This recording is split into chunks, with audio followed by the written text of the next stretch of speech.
ఎండాకాలంలో సీజనల్ ఫ్రూట్గా చెప్పుకున్నబడే ఈ వాటర్ మిలన్కు ప్రస్తుతం డిమాండ్ బాగా పెరుగుతోంది. అయితే వాటర్ కంటెంట్ ఎక్కువగా ఉండడంతో ప్రజలు కూడా ఈ వాటర్ మిలన్ కొనుగోలు చేసేందుకు ఆసక్తి చూపుతున్నారు. ప్రస్తుతం దీనికి సంబంధించి ఈ పుచ్చకాయల బిజినెస్ ఏ విధంగా నడుస్తుంది, గతంలో ఏ విధంగా ఈ పండ్లను అమ్మేవాళ్ళు ప్రస్తుతం ఇప్పుడు ఏ విధంగా అమ్ముతున్నారు, దీనికి ప్రజలు ఏ విధంగా కొనుగోలు చేస్తున్నారు, దీనికి సంబంధించి మరింత సమాచారం కొంతమంది వ్యాపారస్తులు ఉన్నారు, అడిగి తెలుసుకునే ప్రయత్నం చేద్దాం.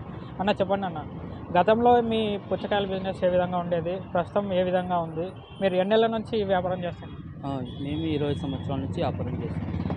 దాదాపు ఇంకా ఫస్ట్ కన్నా ఇప్పుడు కొంచెం బెటర్గా ఉంది. ఎందుకంటే ఎండలు ఎక్కువ ఉండదు కాబట్టి జనాలు ఎక్కువ ఫోకస్ దీని మీదే పెట్టినారు.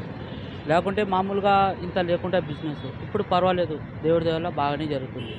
ఇంతకుముందు మనకి హోల్సేల్ 25 రూపీస్ అమ్మకుంటుండే కేజీ, 30 రూపీస్ అమ్ముతుంటే వ్యాపారం కొంచెం ఉన్నట్టున్నందుక అందుకోసం 25 రూపాయలే అమ్ముతున్నాం, హోల్సేల్ అమ్ముతాం. మిగతా బయట చోట ఇంకా 35 రూపాయలు 30 రూపాయలు నడుస్తుంది. మేమైతే హోల్సేల్గానే 25 రూపీస్ అమ్ముతాం. అయితే గతంలో ఒక పండు ఈ ఇంత 50 రూపాయలు 100 రూపాయలు ఈ లెక్కన అమ్మేటోళ్ళు, ఇప్పుడు ప్రస్తుతం కిలో 30 రూపాయలు 25 రూపాయలు 50 రూపాయలు ఈ విధంగా కిలో ఒక పండు కిలో ఈ విధంగా అమ్ముతుంటే ప్రజలు ఏ విధంగా ఆసక్తి చూపుతున్నారో కొనుగోలు చేయడానికి? అంటే ఒక పండు వచ్చేసి దాదాపు 5-6 కిలోలు పైగానే తూగుతూ ఉంటుంది కొన్ని వాటిని ఎట్లా కొనుగోలు చేస్తారు? అంటే జనాలు ఫస్ట్ ఇంతకుముందు లేకుంటే ఎట్లా, ఇంతకుముందు కాయ అంటే మనకి 50 రూపాయలు 80 రూపాయలు 100 రూపాయలు తీసుకొని పోతుంటుంది. జనాలు ఏం చేస్తున్నారంటే వాళ్ళే చేసుకొని మనకు కిలోల లెక్క చేస్తున్నారు. మనకు అంత లేకుండా మనం కాయ ప్రకారం ఇంత అందాజుగా చూస్తాము. ఈ కాయ 100 రూపాయలు 80 రూపాయలు అంటుంటే మేము ఇచ్చేస్తుంటాము. జనాలు ఏం చేస్తుంటారు, వాళ్ళే చేసుకొని ఇంకా ఇప్పుడు మామూలుగా హైదరాబాద్లో ఇంకా కిలోల ప్రకారం నడుస్తుంది. దాని లెక్కనే మీరు కూడా అమ్మండి అని మనకు జనాలే సొల్యూషన్ ఇచ్చినారు. దానివల్లనే మనకి ఇంకా ఇది చేస్తున్నాం. దానివల్ల మనకే బెనిఫిట్ ఉంది, వాళ్ళకి నష్టం ఉంది, కస్టమర్లకే నష్టం ఉంది, మాకే బెనిఫిట్ ఉంది. ఎందుకంటే ఫస్ట్ మేము ఇచ్చేస్తాం అందాజుగా, ఒక కిలో ఇట్టనో అట్టనో అందాజుగా చూస్తాం, చేతిలో తీసుకుంటాం, ఇచ్చేస్తాం. ఇంకా జనాలు ఇంకా చాలా బాధపడుతున్నారు. ఇప్పుడు ఈ కాయ 200 150 రూపాయలు అంటే దానికి మేమేం చేయాలి, కేజీల ప్రకారం అమ్ముతున్నాం, అది ఎంత ఉంటే అంత డబ్బులు ఇవ్వాలి.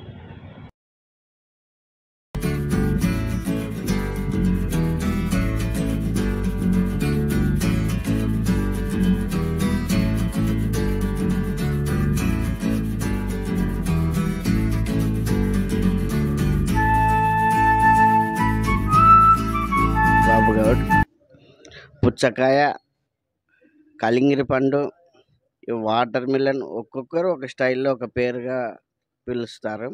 వాటర్ మిలన్ వచ్చేసి వేసవి తాపానికి విటమిన్ సి, తర్వాత పొటాషియం కూడా చాలా ఉపయోగం పడుతుంది. అధిక వాటర్ శాతం ఉన్న దానివల్ల వాటర్ మిలన్ వచ్చేసి మంచిగా బాడీ హెల్త్గా ఉంటుంది. పోషకాలు కూడా గుణాంకాలు కూడా బాగా ఉంటాయి. ఇప్పుడు ఫుల్ పండు వచ్చేసి ఇంత రేట్ అంటుండే, ఇప్పుడు కేజీల ప్రకారం కూడా వాటర్ మిలన్ అమ్ముతున్నారు. దాని ఉపయోగాలను ఎక్కువ శాతం ఉండడం వల్ల ప్రతి ఒక్కరు యూజ్ చేస్తున్నారు. సమ్మర్లో వచ్చేసి వాటర్ శాతము ఉపయోగం ఎక్కువగా తీసుకుంటారు, ఫైబర్ కంటెంట్ కూడా తక్కువగా ఉంటుంది. దీనివల్ల ఉపయోగాలు ఎక్కువ ఉన్న దానివల్ల వాడకం వల్ల రేటు కూడా వెయిట్ ప్రకారంగా వెళ్ళిపోయింది. ఆ వెయిట్ వచ్చేసి పర్ కేజీ ప్రకారం కూడా తీసుకోగలుగుతున్నారు. ప్రతి ఒక్కరు చిన్నపిల్లలు కానీ పెద్దవాళ్ళు కానీ బాగా యూజ్ చేస్తున్నారు.